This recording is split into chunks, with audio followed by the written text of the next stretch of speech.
Ciao a tutti e bentornati sul mio canale, io sono Federica e in questo video approfondiremo uno degli argomenti più controversi della fotografia, ovvero quando è bene utilizzare il paraluce e quando invece non serve assolutamente a niente. Ma prima di iniziare vi invito ad iscrivervi al canale e attivare la campanella se volete rimanere aggiornati sui miei prossimi video, escono ogni domenica alle 12 in punto. Partiamo dall'inizio. Che cos'è il paraluce? Il paraluce è un accessorio che, se avvitato davanti alla lente, serve molteplici funzioni. Il problema è che viene spesso trascurato dai principianti che ne ignorano i benefici, mentre invece molti credono che serva a sembrare più professionali se fissato perennemente all'obiettivo.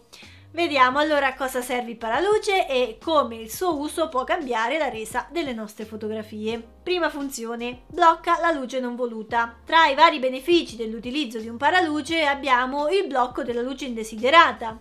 Quando scattiamo in presenza di luci molto forti, in esterna soprattutto, il paraluce ci viene in aiuto perché blocca la luce indesiderata. Si può dire che lo scopo principale del paraluce è quello di bloccare o ridurre il flare e altri riflessi della luce delle nostre foto.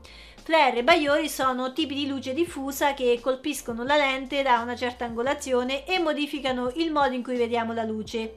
Può capitare in modo più accentuato se sopra la lente dell'obiettivo usiamo un filtro di bassa qualità oppure se il nostro obiettivo non è dotato di un avanzato rivestimento antiriflesso, come ad esempio i vecchi obiettivi manuali vintage. Il lens flare in una foto può essere interessante, ma può anche diventare troppo invadente se copre troppo il soggetto o la scena ripresa. Contrariamente a ciò che si dice nei forum di fotografia tradizionale, il flare può essere una scelta stilistica, ma nel caso si decida di aggiungerlo, ricordate che un flare troppo presente può distogliere l'attenzione dal soggetto e può far risultare la foto amatoriale. Per questo molti professionisti raccomandano di non rischiare ed evitare del tutto il flare con l'utilizzo del paraluce.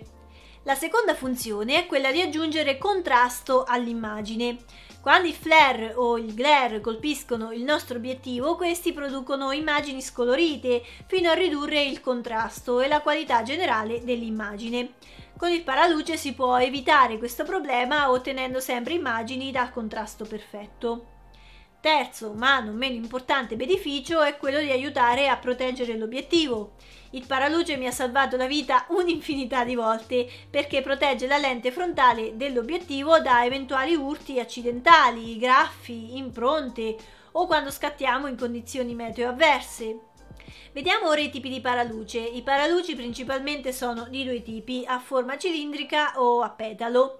Quelli a forma cilindrica di solito sono venduti insieme agli obiettivi tele e sebbene di solito siano lunghi c'è un rischio minimo che il paraluce venga visualizzato nell'inquadratura poiché il campo visivo si riduce quando si utilizzano lunghezze focali maggiori. I paraluci a petalo invece sono progettati per essere corti e avere delle curve che trattengono fuori la luce e non hanno problemi anche su lenti grandangolari.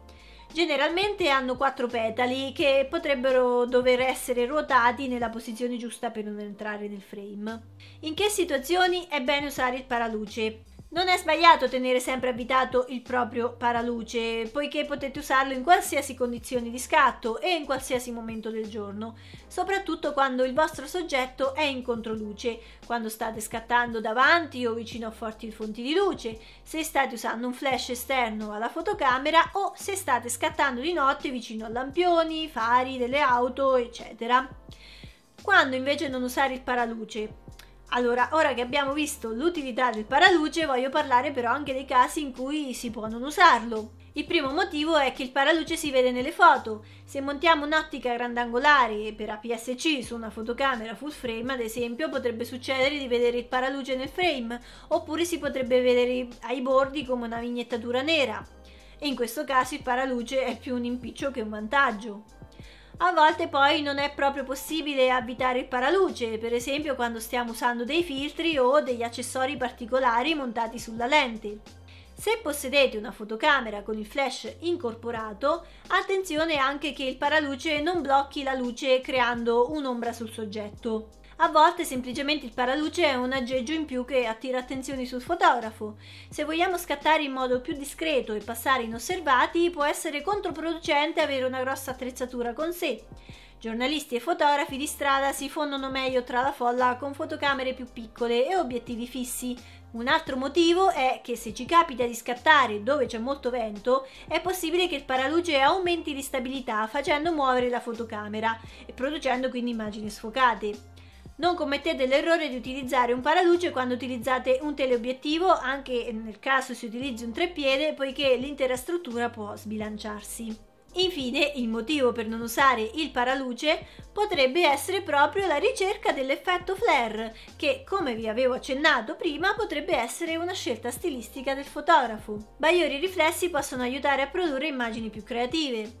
In effetti è molto simile a quell'effetto filtrato che molti cercano di ottenere con programmi e applicazioni di fotoritocco.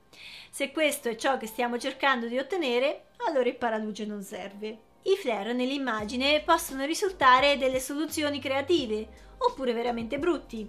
Voglio spendere 2 minuti per darvi qualche consiglio per realizzare i flare in modo da produrre immagini interessanti. Innanzitutto, scopo del paraluce è tenere appunto la luce lontana dalla nostra lente, ma noi in questo caso non vogliamo che accada. Quindi rimuoviamo il paraluce in modo che una sorgente luminosa o il sole possano colpire il nostro obiettivo. Se non possiamo usare il sole, usiamo una torcia LED o un flash per creare il nostro bell'effetto flare. Il risultato è lo stesso. Potete anche usare la torcia attraverso una bottiglia o un bicchiere o qualcosa che possa creare una texture. Sperimentate! Un altro modo per creare un bel flare è sfruttare la posizione della persona che stiamo fotografando. Mettiamo il sole o la luce direttamente dietro al soggetto e, giocando un po' con l'inquadratura, in certe scene la luce creerà un bellissimo effetto flare. Il segreto è non nascondere troppo la luce o, nel caso del sole, se è bassa all'orizzonte, dietro al soggetto. Un altro consiglio che vi do se volete un flare morbido che attraversi l'immagine è quello di impostare la fotocamera con un diaframma aperto. Con un diaframma molto chiuso invece, come ad esempio un F16, il flare diventerà stellato per via delle lamelle del diaframma. Tenete conto anche del tipo di lente che state utilizzando. Con alcuni obiettivi il flare riesce molto meglio di altri, dipende dalla sua costruzione. Fate qualche prova. Allora, riassumendo, usiamo il paraluce perché protegge la parte finale dell'obiettivo, perché evita il flare quando scattiamo contro sole o contro una forte luce e perché evita la perdita di contrasto sempre quando scattiamo contro sole o contro una forte luce. Non lo usiamo invece quando crea vignetta nelle foto, quando il paraluce è ingombrante e vogliamo essere più discreti, quando si utilizza il flash incorporato, quando non possiamo avvitarlo alla lente per via di altri filtri o accessori, quando c'è vento, quando vogliamo che il flare sia presente nello scatto per produrre fotografie creative, quando facciamo ritratti contro sole e vogliamo realizzare delle foto particolari. Bene, per questo video è tutto, spero vi sia stato utile. Fatemi sapere nei commenti se utilizzate il paraluce e se invece non lo utilizzate, perché e in quali condizioni. Io vi saluto e ci vediamo al prossimo video. Ciao!